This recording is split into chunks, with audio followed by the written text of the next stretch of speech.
बच्चों, आज हम ईद अल अज़हा के बारे में पढ़ेंगे। ईद अल अज़हा किसे कहते हैं? ईद अल अज़हा बड़ी ईद को कहते हैं, जो 10 ज़िलहज को मनाई जाती है। और ये किस मकसद के लिए मनाई जाती है? ये हज़रत इस्माइल और हज़रत इब्राहिम की याद में मनाई जाती है।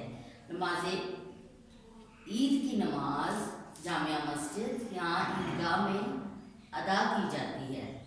नमाज ईद के बाद लोग जानवरों की कुर्बानी करते हैं, जिसमें दुम्बा, भेड़, बकरी, बैल, ऊँट वगैरह शामिल हैं।